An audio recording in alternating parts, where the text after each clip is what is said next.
It's Wednesday on Your View. Welcome to the show. I am Obiajulo Olabisi Ubu, and as usual, I have the amazing ladies of Your View. Nima Akashatibere. How you doing today? I'm fine.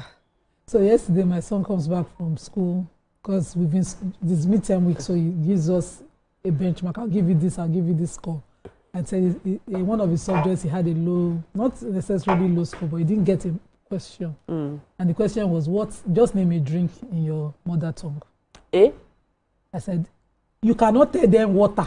Water is not a drink. Away. He didn't think about it. And I used the word water, particularly in my language. Every time I need water in the house, I said, he was thinking of maybe one of these fancy drinks. He thought it has to be a drink. Like a local. You have to just think. call water. Water. Yes, water. He said a drink. I said, and it's water. Don't you drink it? I didn't think about it. Now I started thinking again, what is water? I said, you have not learned that lesson. I'm going to punish you. Because whenever I say it in my language, it looks lost. Then I'll say, then he gets it. Okay. Well done. Parenting. TMO Speaks, how are you doing today? I'm doing amazing. This is my banter was actually parenting matter too, because you see, we parents, we don't try. We would pamper the sick. We will pamper the sick to the detriment of the strong. The strong person will not be like, should I now fall sick? Because the person that is sick, his heart is broken. Even in school yesterday, he said everybody is bringing water for him, bringing food for him. They were just pampering him. We got home, we were like, oh yeah, eat now, eat. Your body is warm. Do you want to eat? Bread is a big deal in my house. And I always regulate it. I say, no, if he wants to eat bread, let him eat bread. Then the other one say, can I eat bread? I say, no. No. I say, okay. You balance it. Like, eat meat pie. Would you eat sausage? Would you eat donuts? All of us are pampering the sick, and the strong is not looking at saying, maybe I should fall sick. Maybe if I fall sick, you know. So I was thinking about it, but I said, let's not reward sickness to the extent that the person that is not sick will start feeling bad. And I've done it several times. So today I'm going to balance for everybody. So what I do, I just buy a lot. Yes, so that even the one that is not sick, everybody just benefits from it. I'm like a fresh. My darling, you're looking good. Always. That's my problem. That's the problem. That's my problem, because yesterday I posted something on social media, because I've not posted since, to say proof of life, and then to say that, you know, the economy is the economy. No, and people came at me that which one is economy? Please let me put it out. The economy is the economy. I need money. I'm looking for money. I'm looking for. See, it's the malt that I've been drinking. You know, drinking that is making me look as if that there is a flesh somewhere. You can drink malt now.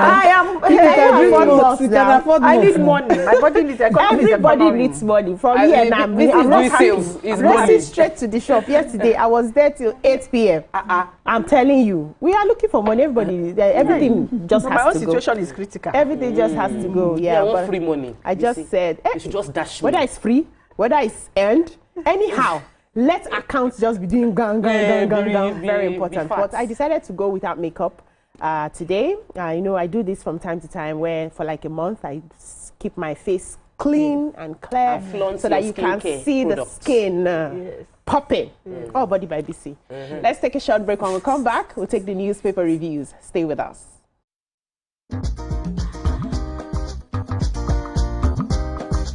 Stay tuned. Your View will be right back.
Thanks for staying with us. We'll be starting the newspaper reviews with The Nation.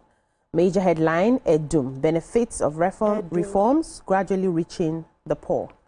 First Bank vindicated, arbitration tribunal dismisses GHL's $780 million claim. A revocation of my US visa won't determine or deter me, says Shoyinka.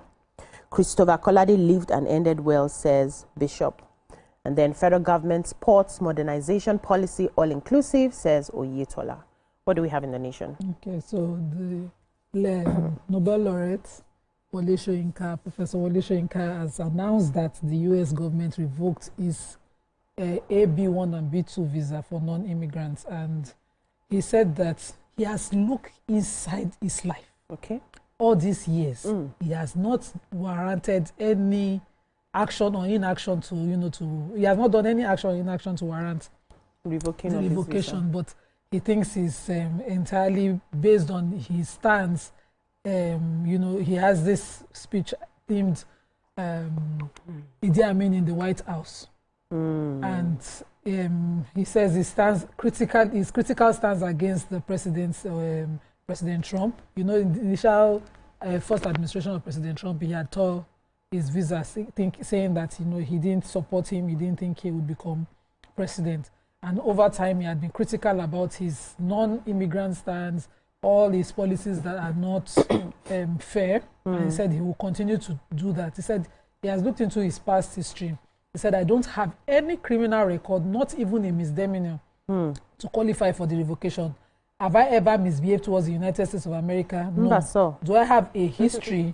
Have I gone against the law anywhere? He says no. So he says that he has no resentment towards the U.S. government and its people. He says the reason for this announcement is for the people who expect that he might be coming to America anytime soon. But he welcomes any American to his home if they have anything legitimate to do with him in Nigeria. So I like the fact that when this happens, they don't come and say it's US. In the US, it cannot happen. It happens. Happen everywhere in the world. Any other story in The Nation? Yes. So the Lagos State chapter of the All Progressive Congress (APC) has said Lagos Port investment is economic genius, not sabotage. The spokesperson, Mr. Sheye Oladejo, said yesterday in a statement in Oba, Lagos, and I quote, "We have once again been treated to the comic relief that passes for opposition commentary in Nigeria. This time, the laughable claim that that neglecting Warri, Calabar, Onne, and Port Harcourt ports while spending $1 billion on Lagos port amounts to economic sabotage." He said the statement and commentary is reckless and that only exposes the opposition's chronic ignorance of basic economics and governance. Yes, he said the loud opinions are rarely backed by facts, figures, or even a faint understanding of national policy direction. He stated that the federal government, under President Bola Ahmed Tinubu's renewed hope agenda, has not neglected any other ports, that the $1 billion investment in Lagos Deep Sea Port is part of a nationwide modernization blueprint designed to transform Nigeria into West Africa's premier maritime hub. He also said that it is not a Lagos project, it is a Nigerian project attracting foreign directive investment from China Harbour Engineering and also from Singapore's Tolaram Group, both of whom saw in President Tinubu's vision a business environment where they can invest their billions of dollars. Okay. Yes, NDLEA. So the National Drug Law Enforcement Agency has warned nightclub owners. We have entered dirty December Ember month, that the fund seekers and operators of these nightclubs that are organizing things, hosting and attending drug parties is illegal in Nigeria. Okay. The agency has warned that they did this because on the heels of a raid that they carried out, and they found drugs at the party in a club. The club was Proxy Night Club on 7 Akiadeshola Street, Victoria Island, just beside us here. And they said there were over 100 attendees who were arrested along with the owner, Mike Eze Nwali Umogu, alias Pretty Mike. He's been arrested. He was involved in this drug party. So Femi Babafemi, of course, the spokesperson of NDLEA, Director of Media and Advocacy of NDLEA, said that any gathering organized for the purpose of consuming and distributing or abusing illicit substance is an act of criminality, and that drug parties contravene the explicit provision of NDLEA Act and will be treated as a serious narcotic offense. Yeah, so if you are going to a party and you see them distributing drugs, leave. Yeah, so that you don't say, I did not know, I was just a small girl, they invited me to come for the party. There's no, I did not know there, because these 100 people that were attending were all gathered. Stay away. We'll be taking a short break now. When we come back, we'll continue the newspaper reviews. Stay with us.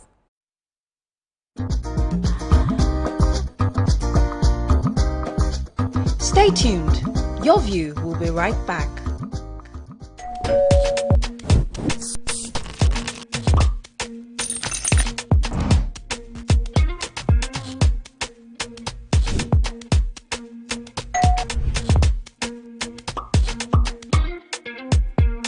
In 3, 2, 1, we are live.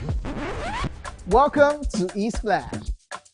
I'm on the black carpet, and of course, it's Jubril of Lagos. Well, that's it on Socialville. When I say, I dare fool. You already have Destiny Helper. I know that.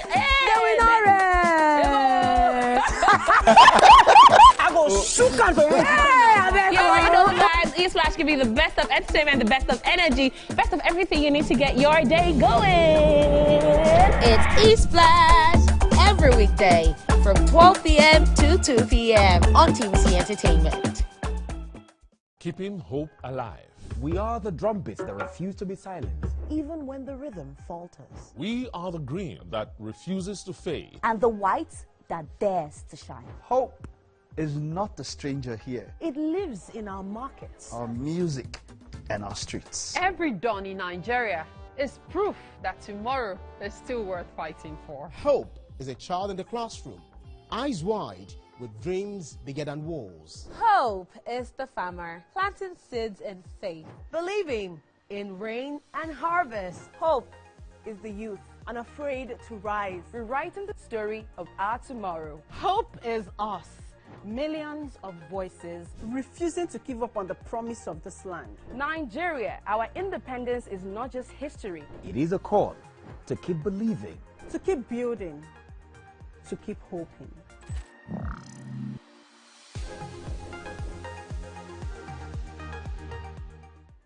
Now hope they carry us. Even when wahala they choke, we stand gidigba. Hope they waka with us for downfall. They gist with us for buka. No matter the gbege, our spirit in no fit scatter. Hope now that pikin where they read ABCD and still get ogbonge dream for hearts. Hope now the mama where they fry akara, we see the reason say tomorrow go soft for her. Naija, your freedom na promise. Say hope go always come, no matter wetin happen.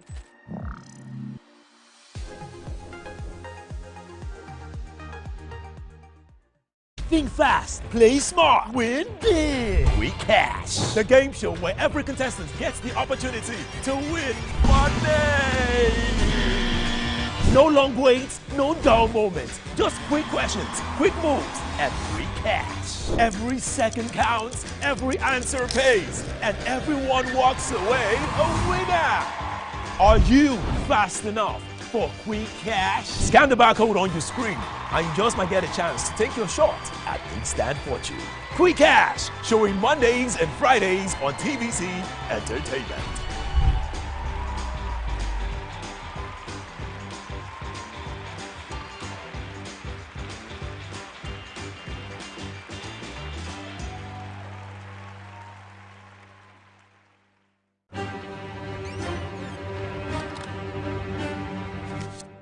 Every clash of ideas begins the same way. Differences could be a disagreement, two voices, two views, standing apart, or an argument. A battle to win, to prove, or to conquer. Both are born from differences. One can open the door to respect. Sound, are you ready? And the other close it with fire. Two perspectives, but one big issue. Are you good? Yes, I'm good to go. So do we argue to fight or disagree to understand? 3, 2, 1, we are live. This is the big...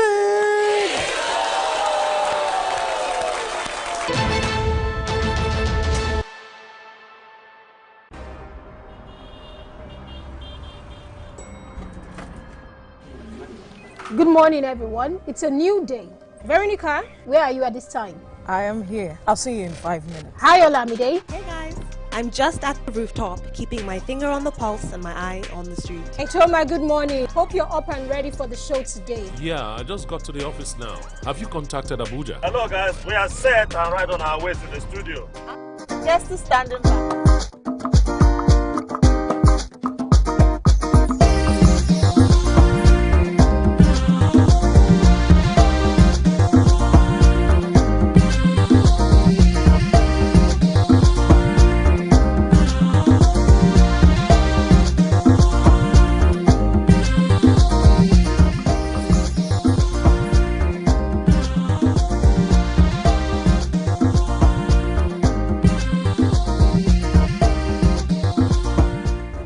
Thanks for staying with us. We're still reviewing the papers. Moving on now to the Daily Sun. Major headline: Soyinka shocked by U.S. visa revocation, says he's been asked to reapply. First Bank vindicated, arbitration tribunal dismisses GHL's $718 million claim. Proceed of crime, reps seek non-conviction forfeiture, whistleblowers protection. Over 170 foreigners apply for Nigerian citizenship. State of States 2025, Enugu emerges likeliest state to survive independent FAC allocations. Anambra, Ribadu promises rapid, uncompromising response to troublemakers. The National Assembly facing security threats, says Reps panel chair. What do we have in the Sun? Okay, I have the 170 foreigners apply for visa. So the Minister of Interior, Dr. Olubunmi Tunji-Ojo, was, in a meeting with the Advisory Committee on Nigerian Citizenship. This committee is made up of the Permanent Secretary, Ministry of Interior, the reps of some representatives of the Ministry of Foreign Affairs, the Ministry of Justice, representative of the SSS and the Nigerian Immigration Service, as well as the Director of Citizenship and Business and Legal Services of the Ministry of Interior. And so the committee's business is to scrutinize all applicants who want to become Nigerians or have Nigerian citizenship, either through naturalization or through other means. But he says that they have some applicants now, and he's charging the committee to vet every application and ensure that only individuals proving of integrity and good character are considered worthy of Nigerian citizenship. He says Nigeria remains the greatest asset of its citizens, and all stakeholders must safeguard the nation's integrity and greatness. But this conversation needs to be, is a hot topic, because if a man, a Nigerian man marries a non-Nigerian, it's easier for the non-Nigerian woman to become a Nigerian. Yeah? My sister-in-law, the matter, they're still on they're ground. Still on it. Okay. Yes, it's not easy. There are two sides to it. Two of them are not easy. We need an expert for that conversation. Okay, so I have another story that is very interesting. Feedback we've gotten from Budget is that Enugu State is the #1 state likely to survive if they remove FAC, that's allocation. That means they're generating. Fiscal. They are physically, it's not physically, it's fiscal. They are fiscal strong. Their policies are good. The top 5 states, of course, Lagos will be there. Enugu, #1, Lagos, Abia, Anambra, and Kwara. Ogun State shocked me because as an Ijebu girl, I'm thinking that they have a lot of Lagos, all the industries there. Something is wrong in how the budget is being managed. But the worst states that will not survive if they don't have any form of allocation: Yobe, Benue, Jigawa, Kogi, Imo, rank as the least viable. You didn't mention Delta, Sha. No. Delta is not in the list. We go fight. Delta cannot be now. Delta cannot happen. It cannot happen. Yes. So the House of Representatives has passed for second reading a bill seeking to provide for enhanced whistleblowers protection and strengthen the legal framework for non-conviction forfeiture of assets obtained from proceeds of crime. The proposed legislation, which is seeking to amend the Proceeds of Crime Recovery and Management Act 2022, is sponsored by Chairman House Committee on Navy, Yusuf Gagdi. Gagdi, while leading debate on the bill plenary yesterday, said the proposed legislation was aimed at closing the gaps in the Proceeds Crime Recovery and Management Act 2022, which was enacted to provide a legal framework for the recovery, management, and disposal of proceeds of crime in the country. He explained that the gaps in the extant law have limited the effectiveness of the act in facilitating non-conviction-based forfeiture, protecting whistleblowers, safeguarding witnesses, and ensuring expeditious judicial process. But the lawmaker also argued that the scope, that closing the gap will also enhance accountability and expand the operational scope of the act for it to align with the international best practices. Okay. So that's a good one. All right, now, Nigerian Tribune, reps probe NFF over alleged misuse of FIFA and CAF grants. Violence will be met with strong, uncompromising response. NSA, we have received threats from terrorists to bomb National Assembly Reps Committee Chairman. Growing concern over CBN's bid to control Nigeria's fixed income market. And scientists turned flower fragrance into mosquito killer. Wow. That's the one I read. Oh, yeah, tell us. So this team of scientists were able to create what they call a bioweapon. So this floral scented fungus is that they created is supposed to attract mosquitoes and approach and infect them and then eventually kill them. Wow. So they said by exploiting mosquitoes' attraction to flowers, the researchers engineered a new strain of Metahizium fungus and that releases a sweet aroma similar to the real blooms to draw the insects, infect them, ultimately killing them. And the scientists were inspired by the natural fungi that emits a pleasant chemical known as longiphelon, which they disclosed would attract mosquitoes. Building on that idea, they created the fungus that acts as a lethal perfume for the pests, offering a promising tool, and they named the writer of this article that released this new research as Professor Raymond St. Liga, the studies author and the entomologist of University of Maryland, who explained this. My fear is how safe is it for us human? It's innovative, really, big one is a big win. It should be safe now. Yes. We hope so. 5 years safety, 10 years safety. I was reading recently about they will still be testing how this injection for vaccination, contraceptive injection has been long term. So now they're suing Pfizer abroad in class action. It's very interesting to read. That one I heard that one a very long time. So I told myself I'm not going to do any. No, it wasn't this Pfizer one. There was suspicion of other ones that one gave me ovarian cyst now. They now have data backing it up. Let me take the story from the 16th Emir of Kano, His Royal Highness Muhammadu Sanusi, as well as the founder of Stanbic IBTC, that's Dr. Atedo Peterside. Both of them were speaking, and they said that Sanusi said that we won't see any real impact of all the reforms this government is doing until there's a deliberate cut in the cost of governance. And as part of what he was saying, the duo, they spoke at the Oxford Global Think Tank Leadership Conference and a book launch in Abuja, where top policies maker experts gathered to discuss leadership and reforms within Nigeria. And the Minister of Finance was there. However, the President, Minister of Finance said, that's what they do, said that financial policies being done by the President is yielding results. But the Emir of Kano said, why would a country, why do we need 48 ministers? Why do we need long convoys and endless travels?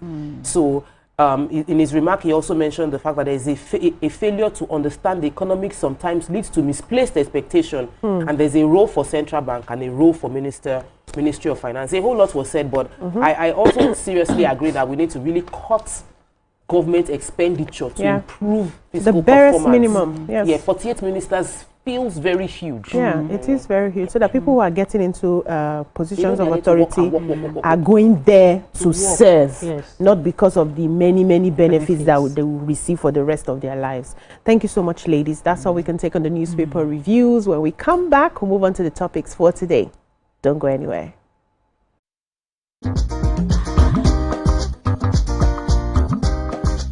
Stay tuned. Your view will be right.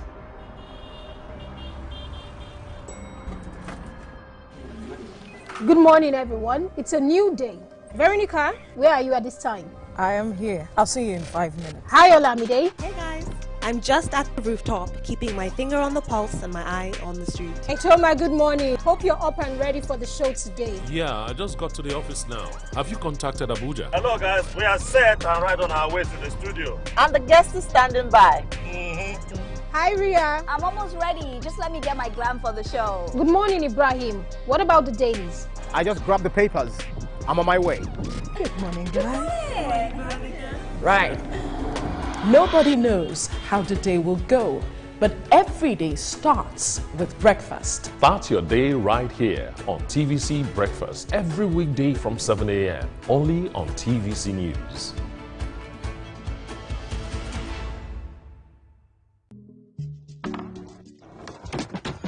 You guys, this was the gist about Ira Star and Rema now. You day wine. It's all over my FYP, but me I don't know, Sha. Cause fake blogs yakpa. And if you ask me, it's giving sauce. Listen, I just checked the new TVC Entertainment WhatsApp channel like right now, and they just dropped the update. Are you for real? No cap. I've actually been noticing those guys. They're always on it 100. Like they always post the gist before anyone else. Me, I love them, oh, and that's on periods. Like I just aligned with them like last week, and almost they've been dropping back to back. Facts. I love how it's straight from the source. No cap, no fake news, just pure entertainment. I low-key feel like an insider right now. I know, right? TVC be cooking. Real talk. It's like Gist Express, premium gist on cruise mode. Always first, always next. Clock it. Clock it. You know what, guys? I just joined. Active. Jens is right. All you're trying to say to you is, for your premium entertainment content, scan the QR code on your screen right now to join the TVC Entertainment WhatsApp channel.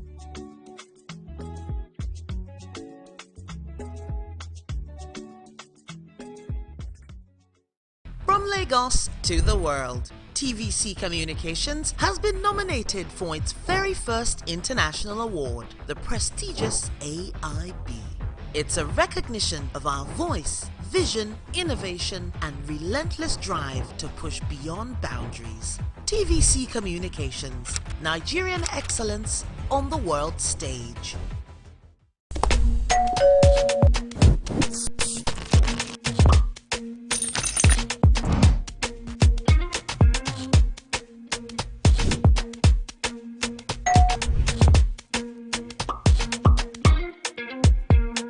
In 3, 2, 1, we are live. Welcome to Eastland. I'm on the black carpet, and of course, it's Jubril of Lagos. Well, that's it on Socialville. When I say, I dare fool. You already have Destiny Alpha. I know that. I go shoot on for you. You already know, guys. Eastflash can be the best of entertainment, the best of energy, best of everything you need to get your day going. It's Eastflash every weekday from 12 p.m. to 2 p.m. on TVC Entertainment.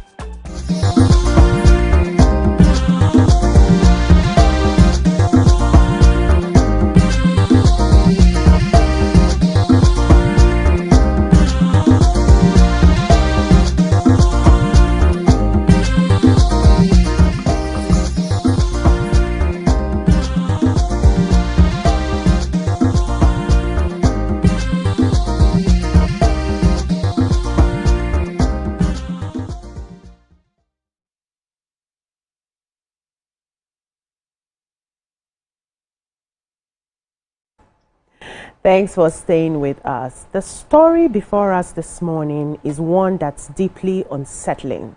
The kind of news that makes you pause and ask how far humanity has truly fallen. It's often described as the unthinkable, yet this barbaric act happens right here amongst us.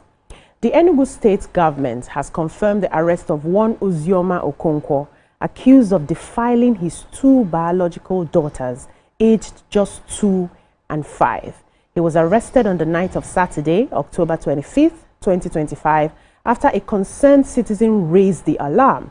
The confirmation came through a statement issued by the State Ministry of Children, Gender Affairs and Social Development on Sunday. According to the ministry, the suspect is now in police custody and will face prosecution once investigations are concluded. Their mother, we are told, is devastated and traumatized struggling to come to terms with such betrayal, so cruel from the very man who was meant to protect their children. This morning, we're asking some difficult questions. What drives a man to such unimaginable evil, to violate his own blood? Are there warning signs women should look out for? Signs that might hint at such twisted tendencies?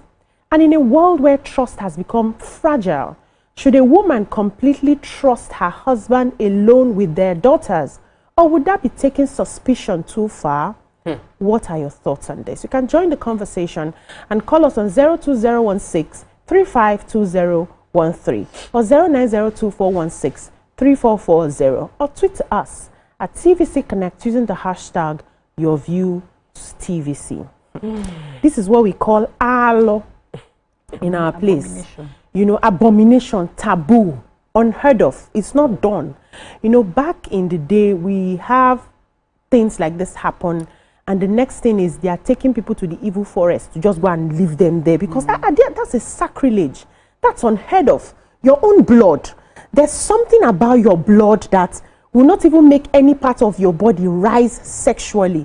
But for you to now begin to defile the children that you are supposed to protect, that's so unimaginable, please. What are your thoughts, ladies? It's wrong. We shouldn't even imagine it, but it's happening over and over again. It has happened several times. It has happened to many families. It has happened in the north, the south, the east, the west. It has happened in Africa. It has happened in other parts of the world. Everywhere. So it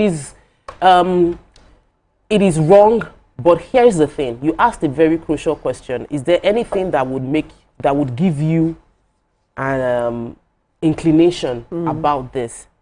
And my answer is indiscipline. If a man is not a disciplined person, if a man is not disciplined, if he does not have strong values, there is nothing he cannot do. He just hasn't had the opportunity. Given the opportunity, an indisciplined man with loose values or no values will do anything. There are strong things that we hold there. You know, where somebody says, it doesn't matter. It doesn't matter. People that say it doesn't matter, if I do it, there's nothing you can do about it. People that don't have shame, that don't feel embarrassed by some things, there's nothing, it's just being given, they've not been given the room to express themselves. So when it comes to picking relationship and having commitments, I always say pick a man that is disciplined, pick a man that has values, pick a man that honors, pick a man that is ashamed, pick a man that will feel shame when something goes wrong. Because sometimes, you know, we don't do things because we do things, we don't do things because we are of what is right or wrong. We're scared of being caught and the consequences of being caught. That's many people, that's it. That's so many people it's the consequence of being caught, the shame that will come with it. But if you marry a shameless person, male or female, you are going to live a life of regrets. So for me, this person has married an indisciplined man and a shameless man. As good as the men that rape house girls.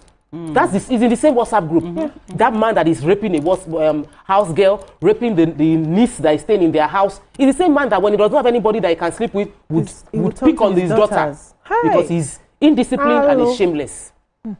You know, this is such a breach of trust.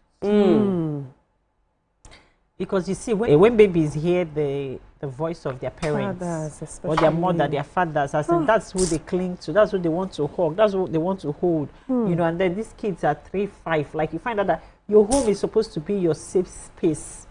Then just imagine that being taken away from you. It does something to a human, a person. It's I don't know, I just don't want to imagine it. It's so sad. And what really hurts me the most, as in it's the family members that cover it up. Yes, because you know that thing they will say when a mad person goes on the main road and pulls their clothes, it's not the mad person that has shame, it's the family, right? And then in these situations, most times the family members are in a dilemma on how to react. Should I report this, or our family name, or this, that?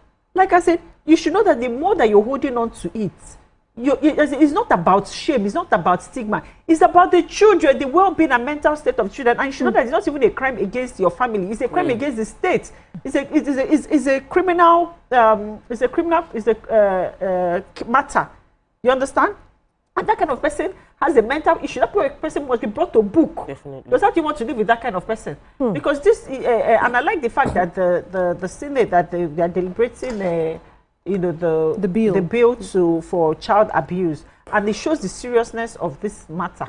And then just imagine a parent, because it brings me back down to when I moved back to Nigeria years back to, in Port Harcourt. So I'd gone to my tailor's place. And then when I got there, she was attending to one lady that was carrying a baby, a newborn baby, and I think a 3-year-old child, and she was crying profusely. So I just, waited for them to finish what they were doing, and then the woman got into a taxi and left. So the tailor kept saying, God forbid, hey, God forbid.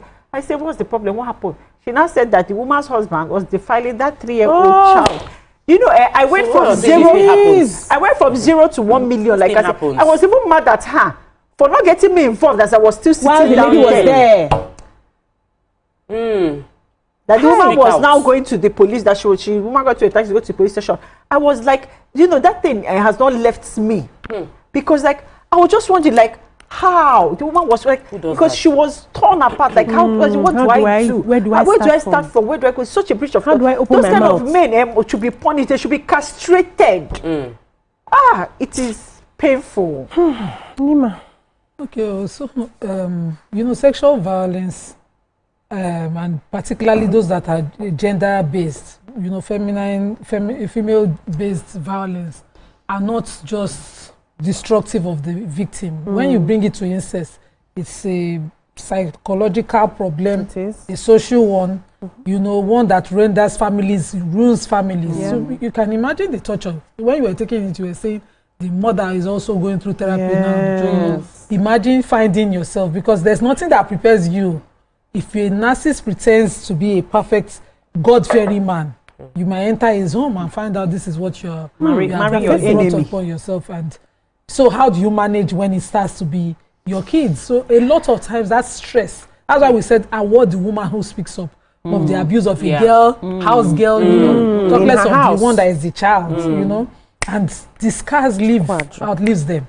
You cannot, there's no psychosocial support that completely eradicates or wipes out that particular incident.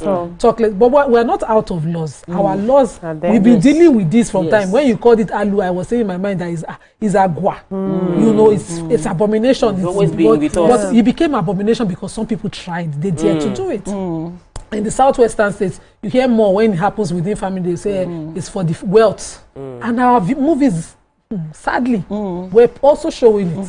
They will tell a man for you to make money, you have to sleep with your mother, sleep with your daughter in our movies, without consequences. So we have our criminal code already, defining what carnal knowledge is. But when we couldn't cover various forms of abuses, our lawmakers went to work and created the Violence Against Persons Act.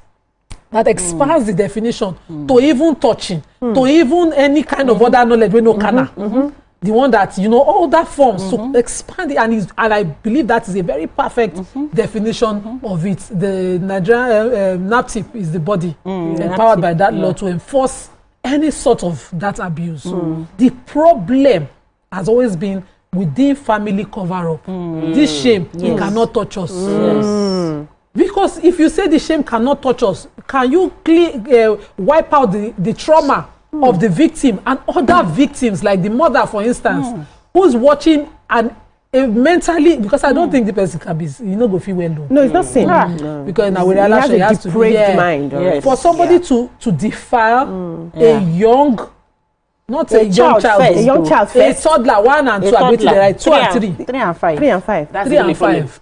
So that's not normal. That's totally abnormal. There's nothing about the body of that child that should arouse you at all. If you're normal. You cannot be normal.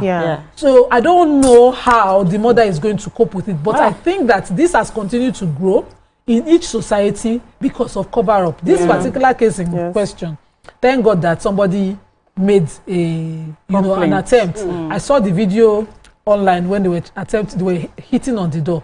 This person wants to hide. Yeah. Chest it with your full chest. That it should be that the thing where they entice you. That then we agree society-wise that you have a mental problem. Yes. We will now take care of you society as a government, because now state against you. We know how to deal with you. We criminalize what you have done. The consequence of it will include rehabilitating you so that next time you see baby, you will see baby. You will not see adult. You will not go see baby now. No. Next time when you see Pikin, now Pikin you go see. Are they supposed to rehabilitate? No, what I rehabilitation. They need to castrate people like this. The laws need to be stringent. The consequence everything must be such that if you see the picture of a baby, you will know it's a baby. Now baby you go to see. Because it have to be something is wrong with you for you to see baby. I not see a baby. I not see a baby. Something else. You know, some other sexual orientation that we hear of these days that were before time. There was a reason why society shamed it. Yes. So let's talk about vigilance and reporting such issues. We've had the way our society is skewed in such a way that sometimes many women prioritize marriage over every other thing, right? So I've seen cases of the husband is abusing the child, and because the woman wants to maintain the marriage, she's aiding to cover it up. And even there was one case that was really very close to home. The child even grew up and was accusing them publicly, but the mother was still denying and covering up. So that's on one hand. Secondly, the people who are around, how do we report such things when we notice them? I like the fact that Tope has highlighted, you know, the psychology, the character flaws you will notice that will tell you likely this person can do anything to avoid such a person when you're getting into a relationship and all of that. But those that are already doing it and you, maybe it's in your space, it's in your environment, how do we report the issue instead of covering it? And how do we as a society not stigmatize the victims? Oh no, this idea of it is not my business is a problem. Many people notice abusers around them and chase the person away from them without reporting them. Many abusers, adults don't become abusers as adults. They've been abusing when they were younger. They've been abusing where they were before.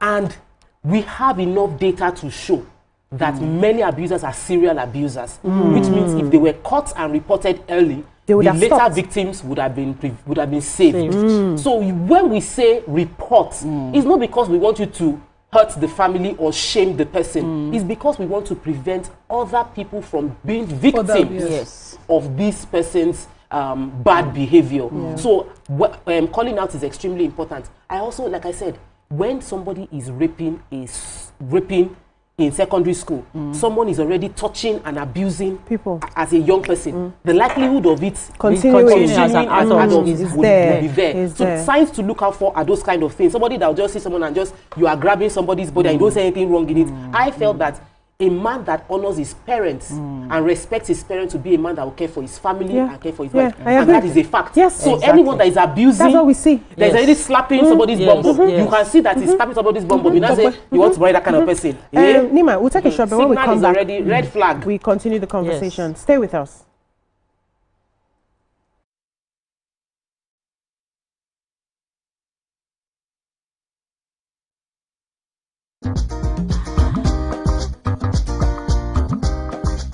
Stay tuned. Your view will be right back. Keeping hope alive. We are the drumbeats that refuse to be silenced. Even when the rhythm falters. We are the green that refuses to fade. And the white that dares to shine. Hope is not a stranger here. It lives in our markets, our music, and our streets. Every dawn in Nigeria is proof that tomorrow is still worth fighting for. Hope is a child in the classroom, eyes wide, with dreams bigger than walls. Hope is the farmer planting seeds in faith, believing in rain and harvest. Hope is the youth unafraid to rise, rewriting the story of our tomorrow. Hope is us, millions of voices refusing to give up on the promise of this land. Nigeria, our independence is not just history. It is a call to keep believing, to keep building, to keep hoping.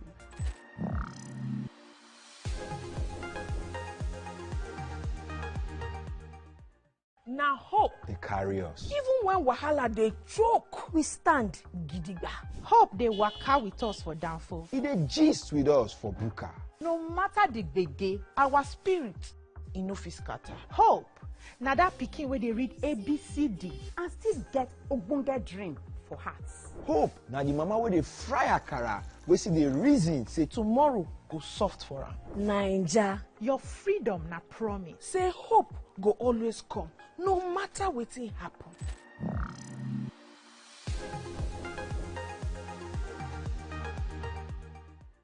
Think fast, play smart, win big. We Cash, the game show where every contestant gets the opportunity to win money.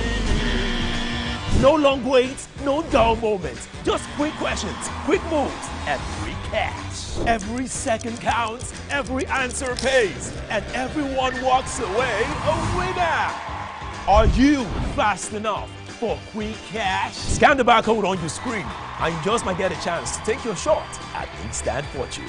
Quick Cash, showing Mondays and Fridays on TVC Entertainment.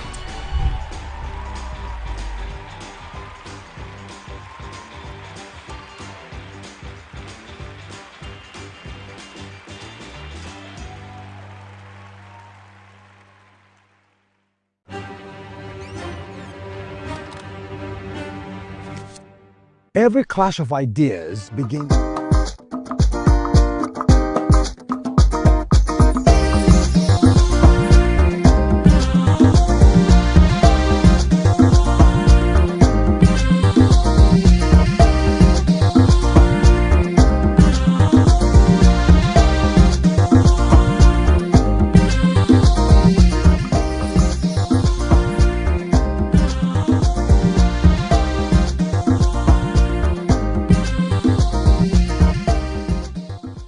Welcome back. We are still talking about the children who were defiled by their fathers, and we have looked at, societal values. We're talking about the stigma.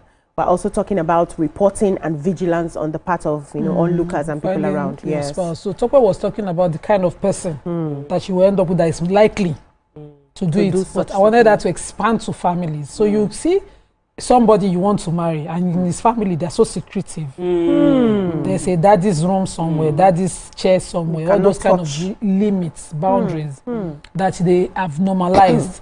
If something were to happen in their presence now, you see the mother say to the children, go inside, cover, don't let our neighbor hear it. You know that kind of, if you find yourself in such a place, you know that if something were to happen to even you, regardless of the children you born, they won't want it to go out. They used to do in-house settling in communities in Africa those days, and people would think it was a cover-up. It wasn't.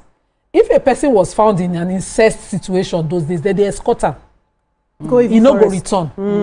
The child does not have to witness it. Na lion shopper. You know those kind of examples. They cover it in such a way. They also cover that shame. So they remove that stigma. They cover the victim. Remove the person. Is the victim? The perpetrator is and the the victim's shame they were covering, not the perpetrator. So there was always consequence for perpetrator. But when human rights came with all the civil laws and criminal laws, they started to do a fair hearing judgment, because women were also found to falsely accuse men who abuse them in other forms of such a thing that will bring such grievous consequences. So to balance it, say it again. Yes. Women, some women that have been abused by their husbands in other ways, or even physically or sexually, decide to want to deal with the man and come to media or come to the village or come outside and accuse him of sleeping with his children. But that's and we've seen a press conference where some children did this. Yes. The children did this so that they can go and their mother. So those were the things that limited how it was practiced, but there was no traditional way of covering up such a thing that is called agua. They will escort you to the evil forest that person will return. But we have to create safe places of reporting. Safe channels of reporting, and I want to blame NAPTIP on this because I worked with them for the 16 days gender-based violence awareness. The numbers we know, even me, I can't remember off memory. They are not flagged everywhere in public places. Yes, they should be everywhere. The numbers should be flagged everywhere, along with this our Nigerian new song that is really you know, we are hearing. People should have a number they can dial because sometimes you are in a place where you cannot shout. You are the neighbor. You are hearing that the mother have gone to work, but the child has been crying for hours. You should be able to call a number because if you knock the door, they will call you busybody. But if you have a hotline that is toll free, you can dial. And NAPTIP has more than one. On that show, then I was hosting it. I was reading it out every week.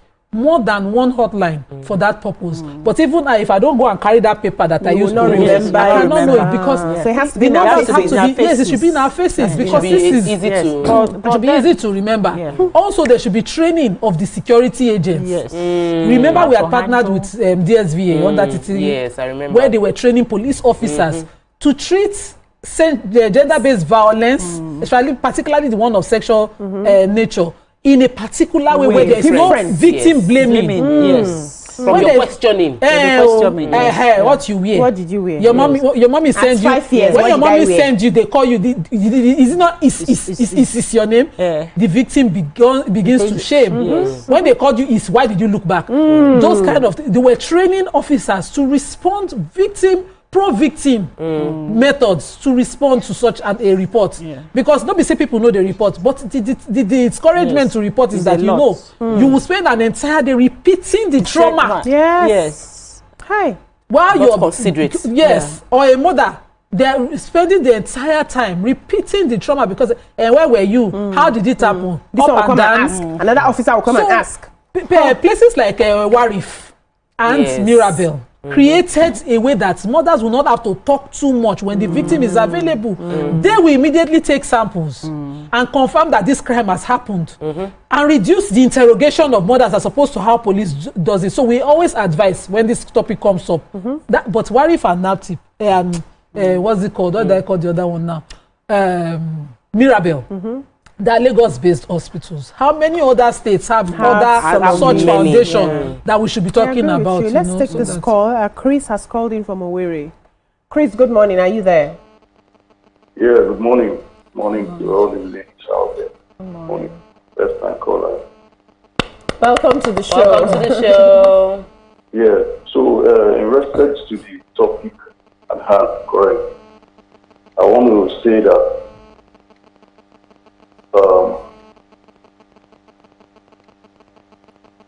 proper home training is actually underrated in this country. Home training plays a lot of role in everything we do in life.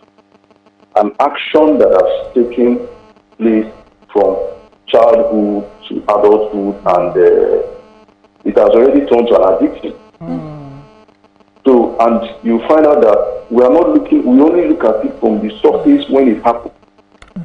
We are not looking at it from how long has this thing been in existence, how long has it been into this person.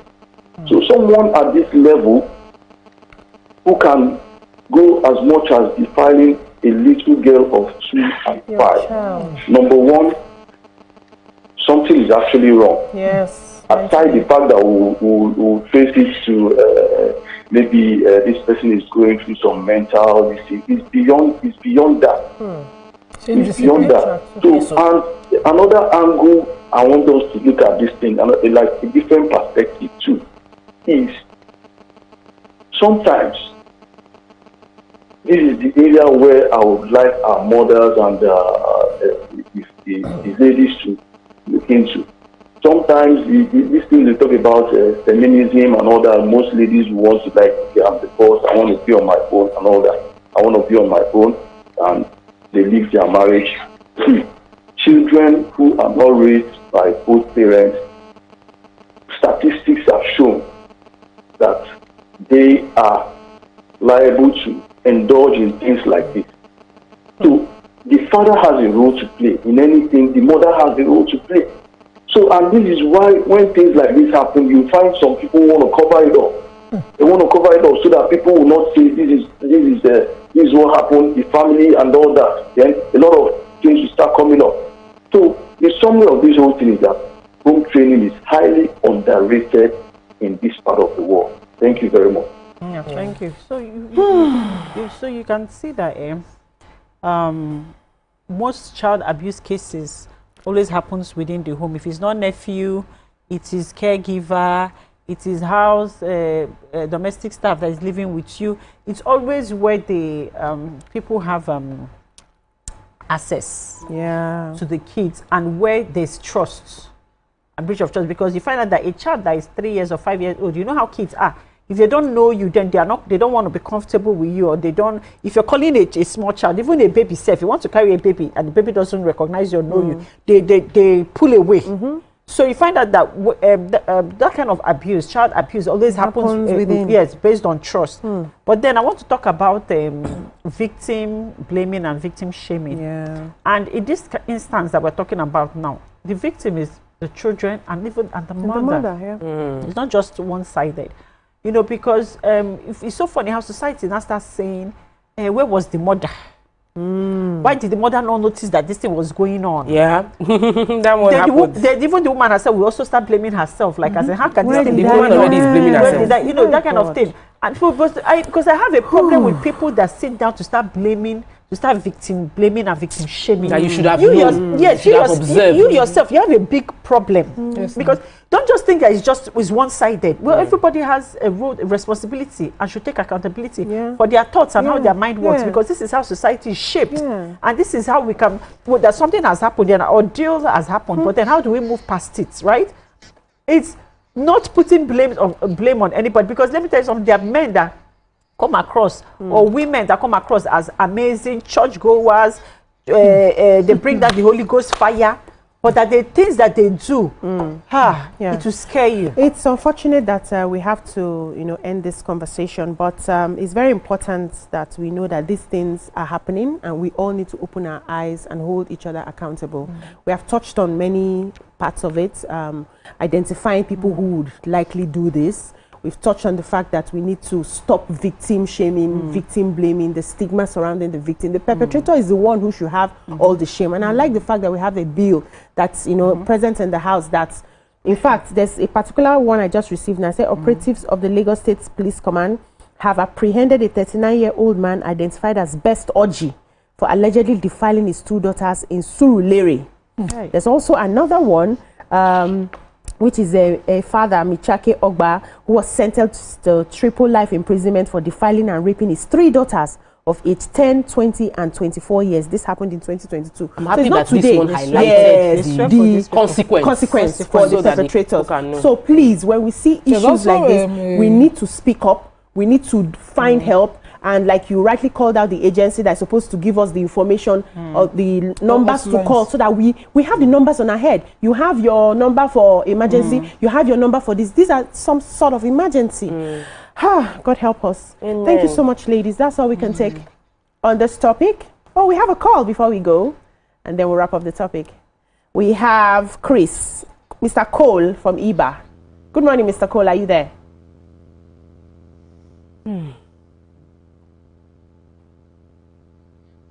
Oh, we lost Mr. Cole. But that's all we can take on this segment. When we come back, we'll move on to yet another topic. Stay with us.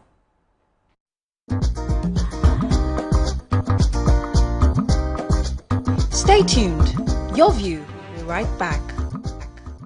The energy from breakfast doesn't last. Every clash of ideas begin the same way. Differences could be a disagreement, 2 voices, 2 views, standing apart, or an argument. A battle to win, to prove, or to conquer. Both are born from differences. One can open the door to respect. Sound, are you ready? And the other close it with fire. 2 perspectives, but one big issue. Are you good? Yes, I'm good to go. So do we argue to fight or disagree to understand? 3, 2, 1, we are live. This is the big...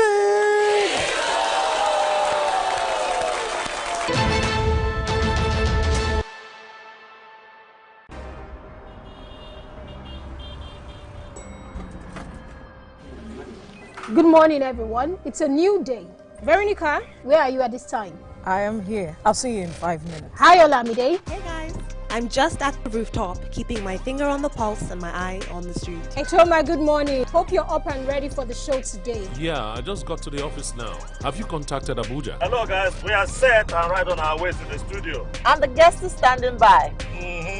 Hi Ria. I'm almost ready. Just let me get my glam for the show. Good morning, Ibrahim. What about the dailies? I just grabbed the papers. I'm on my way. Good morning, guys. Right. Nobody knows how the day will go, but every day starts with breakfast. Start your day right here on TVC Breakfast every weekday from 7 a.m. only on TVC News.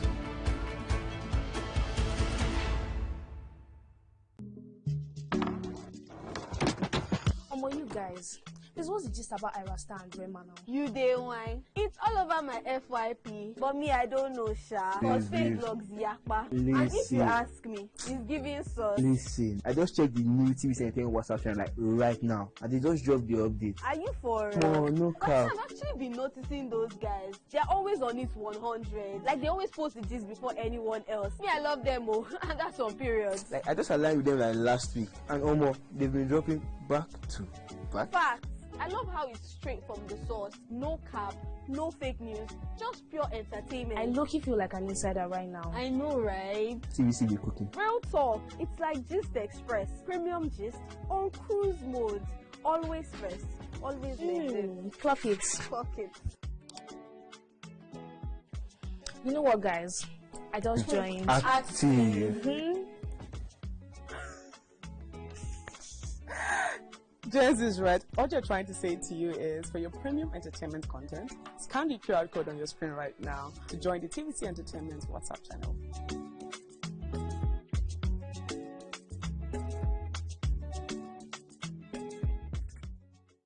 From Lagos to the world, TVC Communications has been nominated for its very first international award, the prestigious AIB.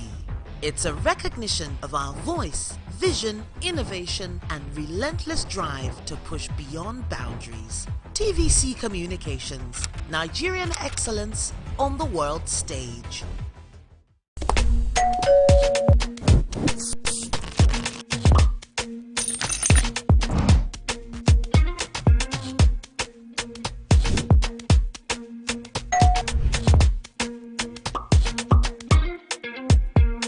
In 3, 2, 1, we are live.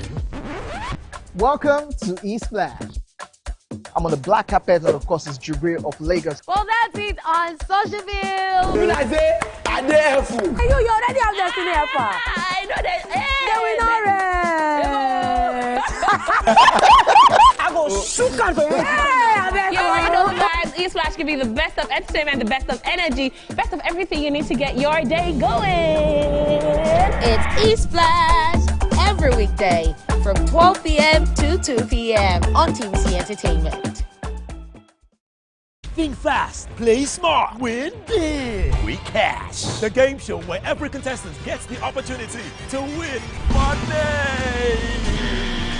No long waits, no dull moments. Just quick questions, quick moves, and free cash. Every second counts, every answer pays, and everyone walks away a winner.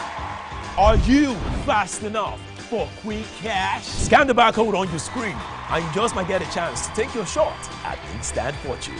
Quick Cash, showing Mondays and Fridays on TVC Entertainment.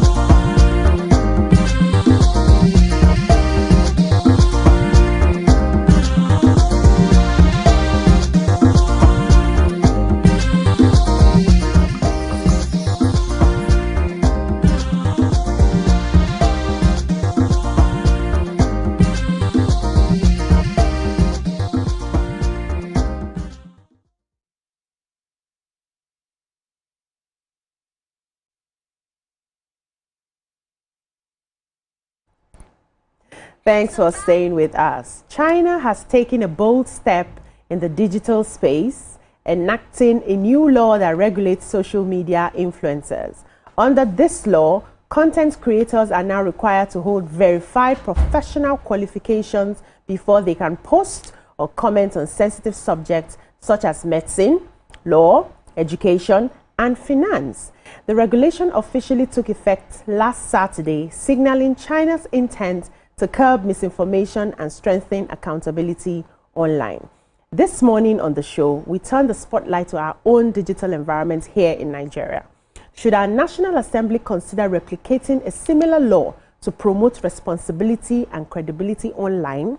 Or should we continue with our free-for-all social media culture, where anyone with a data or an opinion can freely pontificate on issues regardless of expertise? So what do you think? Over to the viewers now. Would such a law protect the public from misinformation, or would it stifle free speech and the very essence of digital democracy? What are your thoughts on this? You can join the conversation and call us on 02016 352013 or 09024163440, or tweet to us at TVC Connect using the hashtag YourViewTVC. Social media law.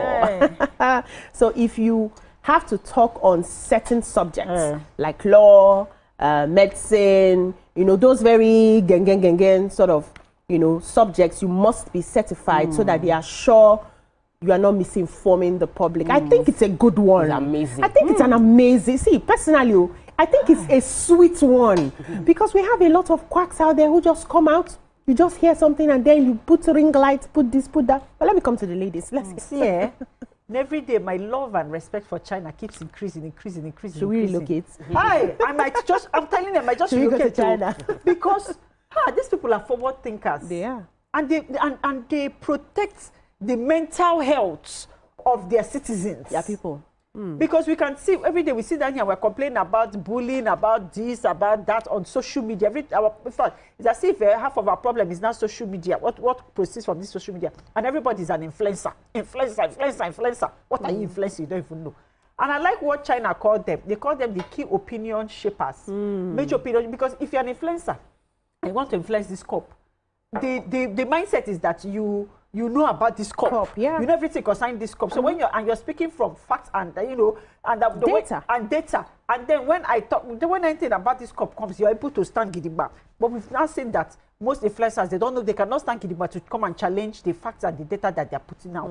So I love this because people must be held accountable. You want to be an influencer, to go on social media and make money via church, the things you say, whether it's politics, religion, whatever it is, right? You want to make money off it. When you making money also comes with responsibilities and accountability. And I like the fact that China is saying that when you want to be an influencer, there's no problem. You will come and register with your real name, not fake name online. We'll have your data. You come and tell us what it is you want to influence or you want to talk about. We'll now also know that you have the qualification. And then, China. I never answered the question. Okay, but let's I wanted to ask another question. Okay, let's build on it. Yeah, definitely. I do not think it's impossible. I don't think anybody would disagree with the policy China has come up with. China doesn't make rash decisions. China isn't following trends. China is, they have a history of researching what they want for their people and implementing strict rules for their people, regardless of what the Western and developed world say. They don't send them, this is our people, this is how we do things here. And China has the capacity to implement the rule. Nigeria doesn't. Here is not that Nigeria would not want to. We don't have the capacity. We don't have the framework. We don't have the machinery. We don't have the system to implement the rule. What do I mean by that? There is a lot of technical, you need to own the technical ability to build the necessary algorithm, to build. What we might end up doing is having to subscribe to a particular product of the Chinese, the people that build the systems, to now allow us use it to stop influencers that are not certified from showing their page to us. The intentions can be good. It is worth replicating because one of the things that is painful in modern time, but it is important for us to notice, misinformation can kill more than a bullet. I'm telling you. Actually, misinformation kills faster and will kill more people than a bullet. Has more impact. So if an influencer with 1 million followers says that everybody starts drinking cloves and clove kills everybody's kidney or liver. Yes, because me too, I joined them and I was drinking cloves. And then we discovered that while it is good to drink cloves, it also has a lot of side effects that the people, the influencer that is not a medical doctor told you to go and drink cloves. All of us now go and drink cloves, all of us, God forbid, all of them now have kidney issues later in future. That was based on misinformation. So I believe that Nigeria should look into this, but there is framework. There's an example one of my coaches will say that Nigeria, we buy gas in cylinder in Nigeria. You will never see a cylinder in America. Yes. The institutional framework already allows you to be piped in. Yes. There is no creativity required. Yes. They can shut down the cylinder, the gas to your house. Yes. We don't have that institutional framework. Yes. That is why this policy, as amazing as it is, they can sign into law. If they do, we'll all clap here and say fantastic, will not have the result we intend, because there is an institutional framework that needs to already be piped in to ensure that everybody's address can be traced, their NIN, their phone number, their BVN can be blocked, and then which we're already building towards that, because NIN BVN protects and preserves that institution more. Then if you now say you are a doctor, upload your certification, all of those things. EU will do this thing easily. Yes. Europe would say, wake up and say, stop this coming to our country. What do you mean Nigeria can do it easily, please? Nima, help us. Help us, I don't first laugh. It's you that we can do it. Because this is your love for China. Sister. Once upon a time. China was the Once upon a time. Nobody would jump on a China tree. I know. So they are reforming their society. We don't know how perfect. The laws always seem perfect in the books, including the one we will get for here. You know, but it's not for lack of laws. Our own problem is stop reach home. Come and dive home. It's enforcement. Implementation. You know, implementation. And you will see our laws active if the person get back. Yells. That boy that go and write something about BRF. Sharp. His people went on Twitter and they were shouting. They did not release him. Evidence day. He faced the consequence. The other one go and abuse Nyola. Everybody was abusing. The fact they throwed her. For something that if they do it to your mother. Remember when we small, make you do mistake, call me bastard. You go explain no. Even though what most people didn't know the meaning. He said, me bastard. He's my brother. Even your mama, your papa those days. They beat person one killer because of such a thing. So those things carried weight. But if one person that was nobody did it, you know they forgive. What happened? What did they do? You remember when AY came out about this? They said that AY people buy out your tickets now. The small insult they insult you cannot take it. We force people to put up with abuses in the name of social media abuse. You know, really, he didn't mean it. Whereas the person has gathered followers, the person has profited of it. So that's where I know that my people can do something. They can. Let me count the laws I know, because I googled it before we come work. There's something called practitioners. That's the not vex. No go fast. Let me start with FCCPC. FCCPC, that's Federal Competition and Consumer Protection Commission. Let me hold you a little. Okay. So get your data ready here so that when we come back, we'll take a short break now. When we come back, the conversation continues. Stay with us.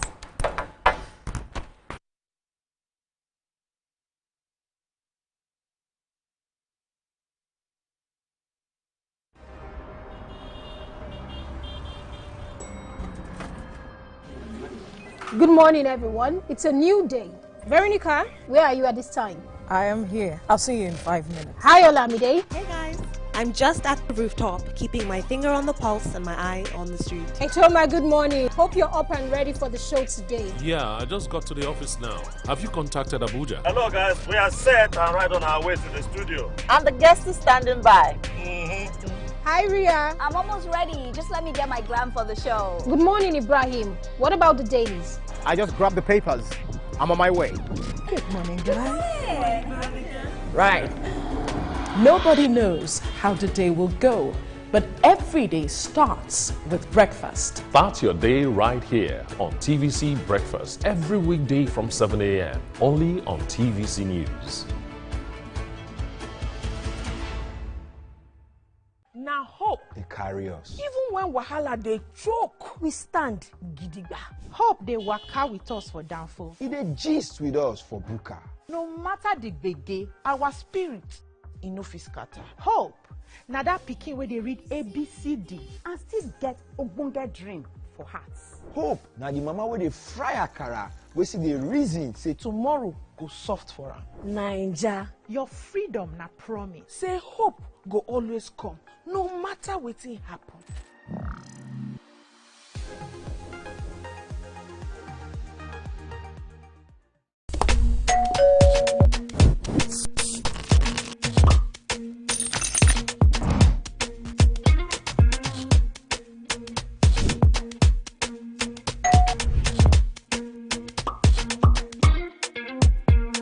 In 3, 2, 1, we are live.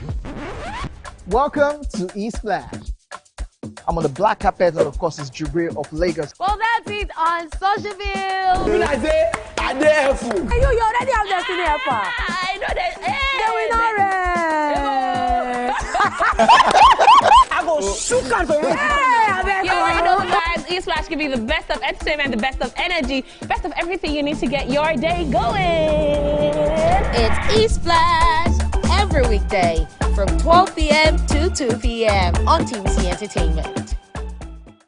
Think fast, play smart, win big. We Cash, the game show where every contestant gets the opportunity to win money.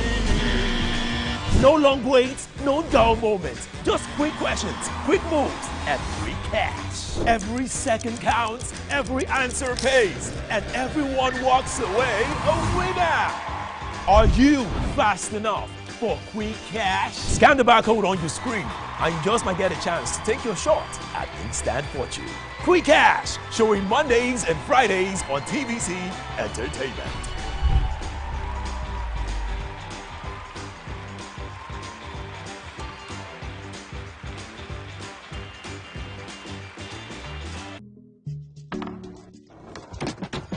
You guys, this was the gist about Irasta and Rema now. You day wine. It's all over my FYP, but me I don't know sha. Cause fake blogs yakpa. And if you ask me, it's giving sauce. Listen, I just checked the new TVC Entertainment WhatsApp channel like right now, and they just dropped the update. Are you for No cap. I've actually been noticing those guys. They're always on it 100. Like they always post the gist before anyone else. Me, I love them, oh, and that's on period. Like I just aligned with them like last week, and they've been dropping back to back. Facts. I love how it's straight from the source. No cap, no fake news, just pure entertainment. I low-key feel like an insider right now. I know, right? TVC be cooking. Real talk. It's like Gist Express, premium gist on cruise mode. Always first, always next. Clock it. Clock it. You know what, guys? I just joined. Active. Jess is right. All you're trying to say to you is, for your premium entertainment content, scan the QR code on your screen right now to join the TVC Entertainment WhatsApp channel.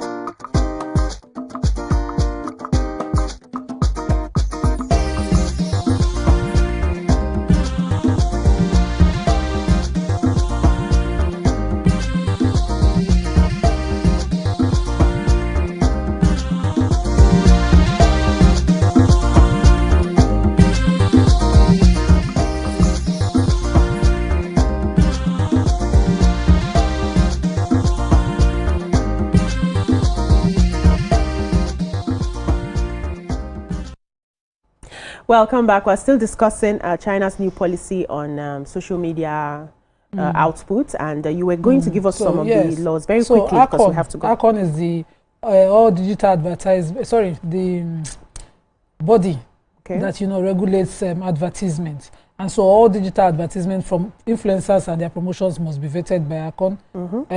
FCCPC also makes sure that they must not promote fake or harmful products on their pages, and there will be false. If there's any false representation, there will be liability for every false representation they do on their page, and there are also penalties for withdrawing products after posting them and all of that, and without issuing public warnings and all of that. So we also have our cybercrime laws. We have the NCC regulations, we have our tax laws, we have a lot of So we have the laws actually. So how well have we built the team that will enforce this? Okay. And do we have helplines for reporting? So if, for instance, as Amaka was saying, I want to yellow over 9 2 days because this my face with the way is black, it didn't match my body.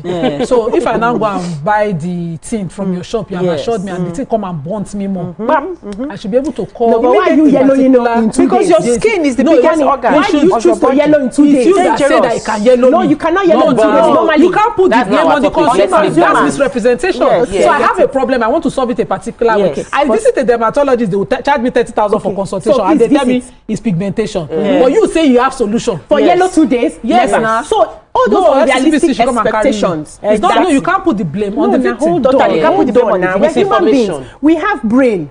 You choose to yellow. You choose to yellow in 2 days. One, you should be accountable. Now you say I go yellow. No, you say I go yellow. Let me land my point. The citizens too have a responsibility to protect themselves.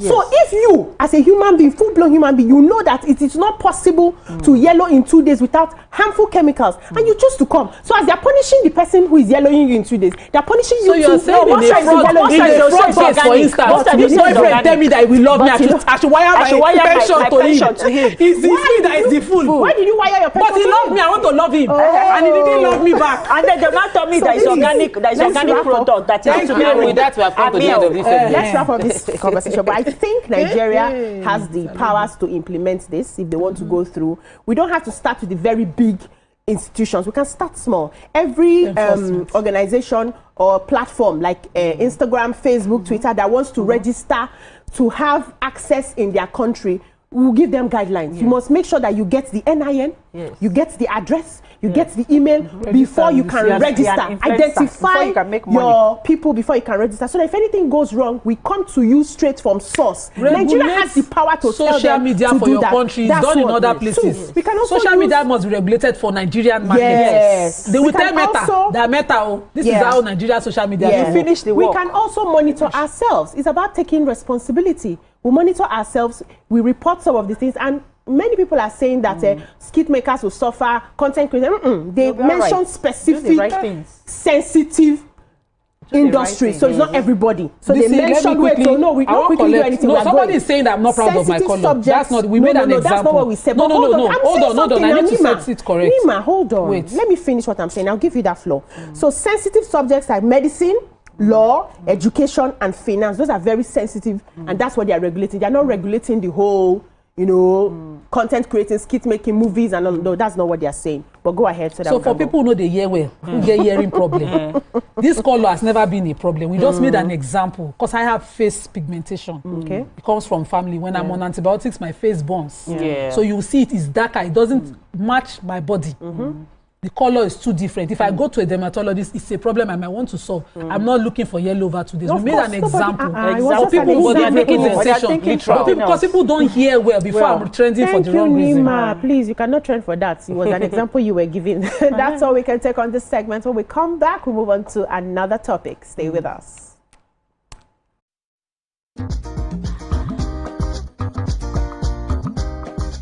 Stay tuned. Your View will be right back. From Lagos to the world, TVC Communications has been nominated for its very first international award, the prestigious AIB. It's a recognition of our voice, vision, innovation, and relentless drive to push beyond boundaries. TVC Communications, Nigerian excellence on the world stage. Keeping hope alive.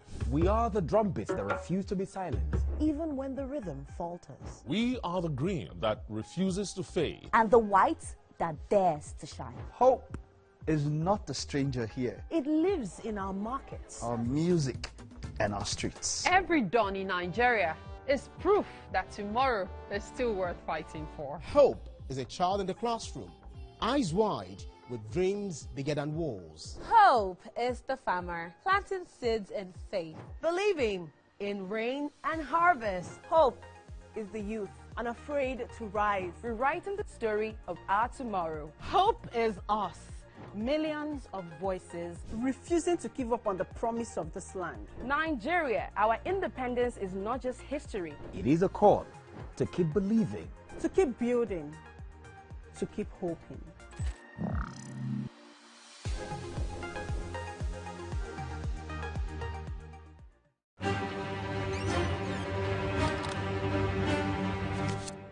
Every clash of ideas begin the same way. Differences could be a disagreement, two voices, two views, standing apart, or an argument. A battle to win, to prove, or to conquer. Both are born from differences. One can open the door to respect. Sound, are you ready? And the other close it with fire. Two perspectives, but one big issue. Are you good? Yes, I'm good to go. So do we argue to fight or disagree to understand? 3, 2, 1, we are live. This is the big...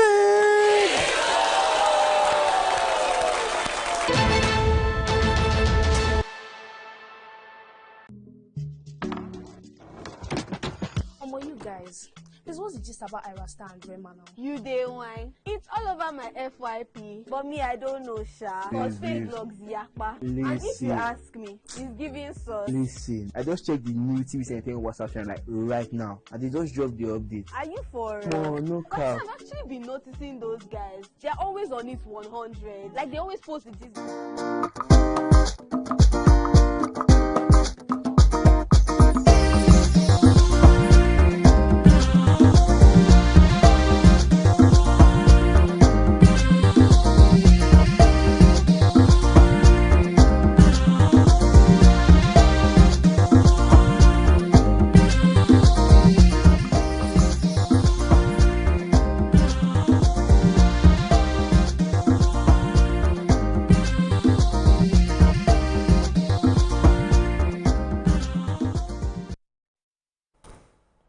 Thanks for staying with us.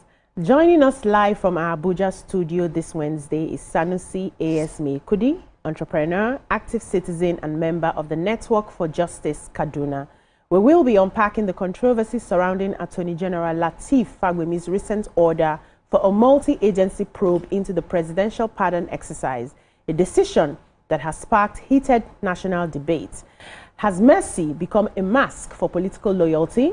In his powerful essay titled Presidential Pardon or Political Patronage, The Moral Cost of Selective Mercy, Meikudi takes a critical look at whether these pardons reflect true justice or calculated politics as we explore the moral weight of forgiveness in leadership and governance. You're welcome to the program, sir. Thank you. Good morning. Good morning, sir. So I would like to ask you, first of all, what do you think triggered Attorney General Lateef Fagbemi's decision to order a probe into, you know, the already presidential pardon that was given? You know, we had a presidential pardon that was given for 175 persons, and there was a lot of public outcry about it. Many persons felt that some names did not qualify to get into the list. Do you think that could have been what made him to now decide to order a probe into, you know, that pardon that happened? Yes, thank you for this opening question. I think what the Attorney General of Federation did is highly commendable. Okay. It is a welcome development. It is an exercise in one of the elements of good governance. Under the 8 elements of good governance, one of the elements is responsiveness. Leaders and governments, regardless of the arm or tier, are expected to be responsive to the outcry, to the voices of the people. So when the list came out after the meeting of National Council of State, there was outrage across the country. Many people condemned it. Many people insinuated that it did not reflect the fundamental principles of natural justice, even though it is legally allowed in our constitution and in the constitutions of many countries. even though it is part of the global history, right from the ancient monarchies in the other parts of the world. But the whole tragedy could have been avoided. We have two scenarios of leadership. One is proactive, to do the right thing from the beginning. But if by act of commission or omission, you miss the opportunity to be proactive of doing the right thing at the right time in the right way, the second option is to remedy. That is called reaction. So what the Attorney General is doing, it is reaction to the outcry of the people. If there were no outcry, the decision of Mr. President, which was endorsed by the National Council of State, could have come to pass, which would have been unfortunate. Even right now, a lot of people are not happy. But we believe with the new window that was opened for review, interagency, multi-agency review, to find out those who actually deserve it and those who don't deserve it, so that at the end of the day, the right thing will be done, not only to be done, but should be seen to be done. So it is a welcome development that the government is not arrogant, that the government is not rigid, that the government is not insisting that it has been done and is irreversible, like we used to witness in some previous military and to some degree some civilian administration. So in my own understanding, it is a welcome development, even though it could have been avoided up initio. The beginning. So that's the question for me. Why not do the right thing first before going public with that list? Who are we supposed to hold responsible for, for this erroneous list in the first place that the public had to react to before there's now a multi-agency probe of the list? This list had gone public. A lot of people have access to it. So who was supposed to do the best job to ensure that only the right people make the list? And why are they not called out? I think we have only one president. We have only one president in the country, and the list was released by the spokesman of Mr. President. So it is the president and his team that are going to be held responsible. And this is not the first time the government will roll out a policy and Nigerians will say, look, we are not happy with this. It doesn't make sense. It doesn't look sound. It doesn't look like result-oriented. It doesn't look like it was well thought out. And then people will retreat and say, sorry, there were mistakes somewhere. And nobody is being punished. You remember when the government was accused of being one-sided, of populating the government with a particular interest group, a list was released, and people said it was incomplete. And when people said it was incomplete, Mr. Sondedare said, sorry, we are going to look at it again and come back to you. Up to now, he has not come back to it. So it is becoming characteristic of this government that whatever they are doing, it seems to be not well thought out. It's either they are in a hurry or that they are being compromised by some political considerations or whatever it may be. But this is not the first time. You can count a number of policy pronouncements. Even from the Ministry of Education, there were somersaults. We learned that JAM was irrelevant and JAM is being jettisoned. So when people say how, what happened to the law, they came out and said no. There was pronouncements sometimes last year that the 6334 is going to be abandoned, to be changed. And when people said how, then they said no, it's not so. So this government is coming out clear that it is rushing to the public ill-prepared. So, and it is very, very important for the government to put its house in order. They have a mandate for 4 years, subject to renewal. And within that, anything they are supposed to do, they are supposed to give it the best time possible, give it the best brain possible, give it the best consideration possible, so that at the end of the day, whatever is coming out of, because the presidency is the highest office in the country, whatever is coming out of it should be seen to be impeccably correct in the overriding public interest of the country. and based on the constitutional powers and the moral imperatives that goes with it. So it is the government and its own team that we should hold responsible.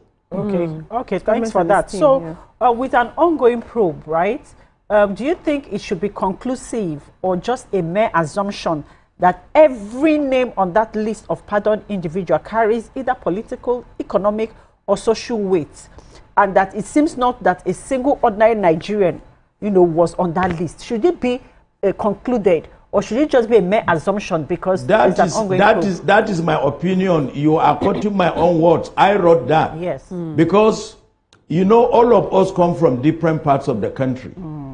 We are members of the society.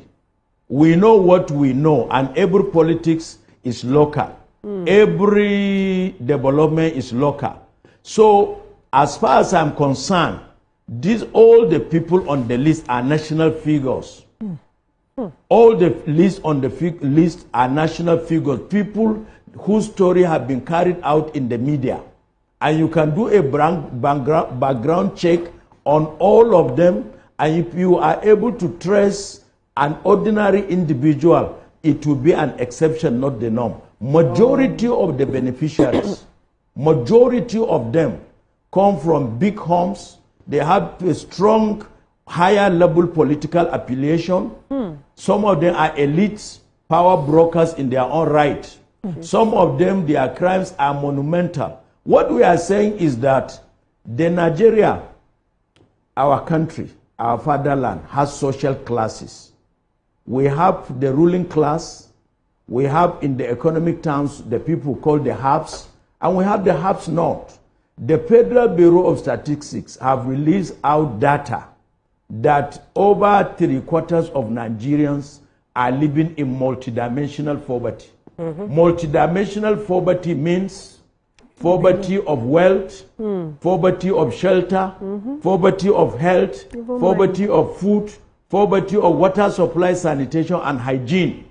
So majority of the people are in the bottom ladder of social mobility. And now when you take out 175 people out of people that are in prison, close to, in any case, 70% of the people in detention are awaiting trial. This tells you a different story about the Nigerian judiciary and the correctional service, which we thought, Mr. President, coming from a human rights activist background, somebody who has been in the opposition for long, who knows that people in the opposition have been unduly incarcerated and detained, sometimes without trial.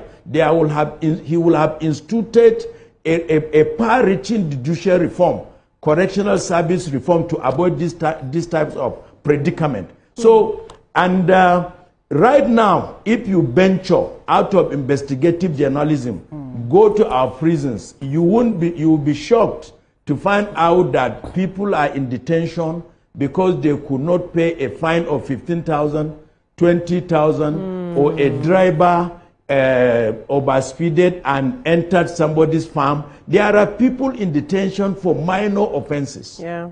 We didn't see them on the list. What we saw are social gladiators, political power brokers, murderers from well-to-do families. This is sad. And I have a personal story to tell you.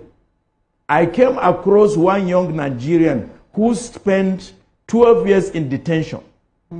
He was a wheelbarrow pusher in Bukuru, Plateau State, when during the Boko Haram insurgency, a bomb exploded. Security men surrounded the market area. He was handpicked amongst the suspects. He was taken to detention in Plateau State government, moved to Abuja. From Abuja, he was moved to Kainji, Counter-Insurgency Anti-Terrorism Detention Center. He spent 12 years there.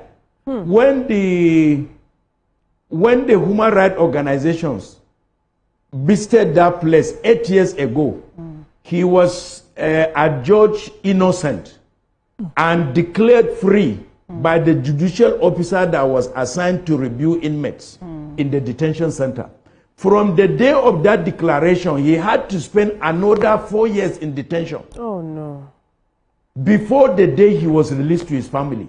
When they went to release him, they just took him to Gombe prison and they rehabilitated them, trained them in some trade and some de-traumatization and psychological rehabilitation. So this is a country in which somebody who has left his house, an innocent poor person, to go and push wheelbarrow to earn a living for his family, who have lost the breadwinner is an orphan, and his mother is not a working class person.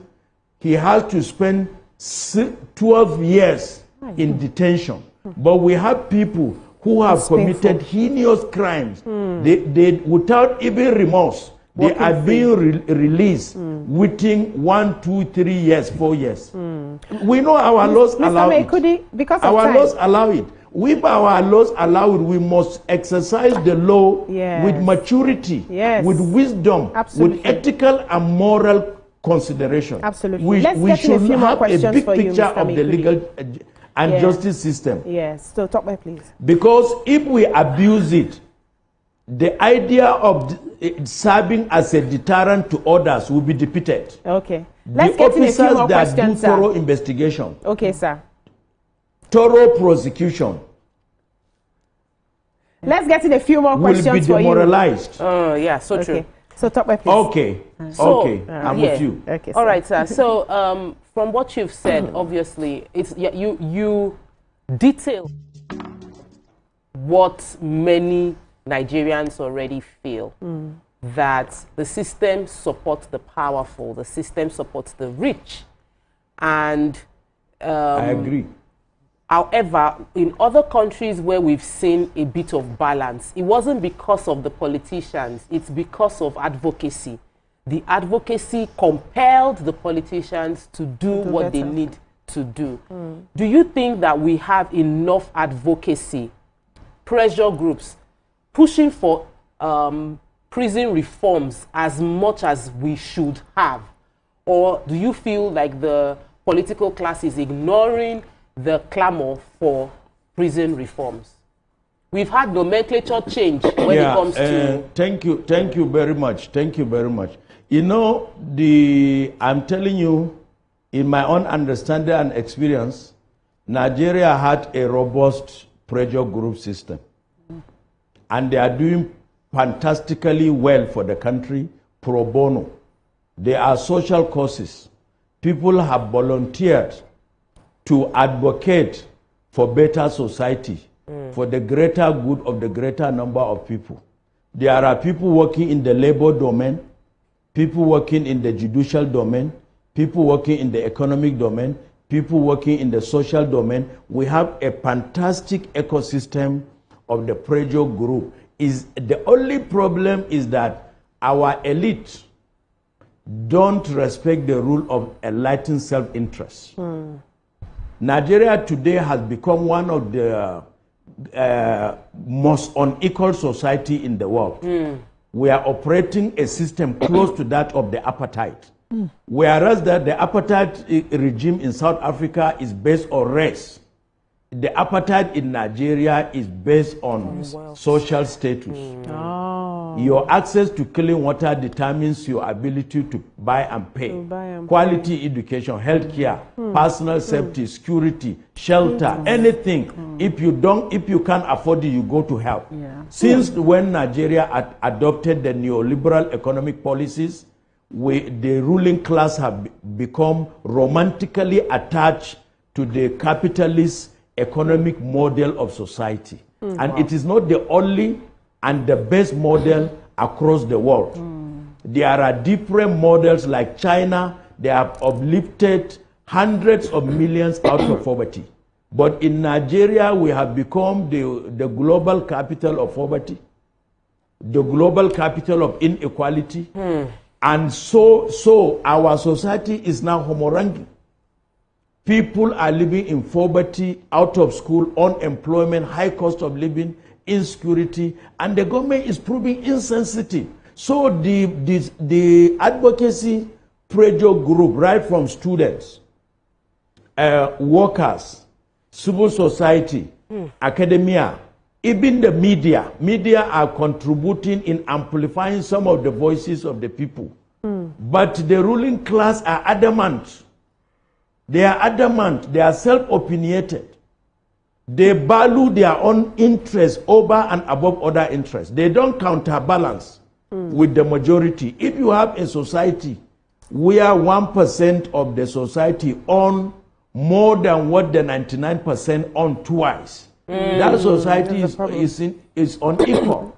All unequal societies are unstable. So all this multidimensional crisis, all this instability, all these sundry challenges and protests, all this voter apathy, all these people retreating away from the state and its institutions is because of their own interests are not being factored in policy formulation and implementation. Okay, Mr. Mekudi. The masses have the right to say, what is in it for me? Yeah, Mr. Mekudi. And the government have a duty to deliver equitably to all. Yes, I agree with you, so Mr. This is my Mekudi. position. But we are running out of time, and I would like to leave you with one last question.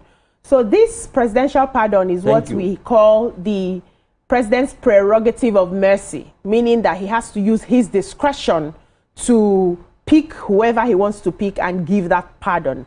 Now, it seems like we are now challenging the president's discretion. The law has already given him that discretion that he can use, but we are beginning to challenge his discretion. Is it the right thing to do? Yes. Every power comes with responsibility. Okay. If you go back to the literature, the evolution of the prerogative of mercy, in all civilizations, under all constitutional arrangement, there are 4 elements that guide them. One is the legal. Yes, it is legally imperative in our constitution. Number 2 is the political. The political system has some consideration. If you can use it to stabilize the country, to reduce conflict, like it was done in the Niger Delta, to calm the restiveness, to allow for the healthy development of the mainstay of the Nigerian economy, it's a political imperative deployed by Erdogan. Nobody complained. And the third pillar is morality. There must be a red line. Every society must have a red line. A red line. That we agree, this is acceptable, this is unacceptable. Okay. If you cross the red line, all right, there are consequences. Thank you so much, sir. If you cross the red line and nothing happens, many more people in many more places at many more times, they will keep crossing the red line. And the so society much, will be worse off for it. Yeah, we are not sir. challenging we have to go. powers of the president as enshrined in our constitution. What we are saying, it should have been done with a sense of social maturity, with equitable consideration, so that people who are in prison for stealing goat, people who are in prison for stealing 1 or 2 tubers of yam should also smile. Yeah, thank you, Mr. Mekudi. We have to go, sir. We've run out of time. Thank you for joining us and enlightening us. This is a very big one.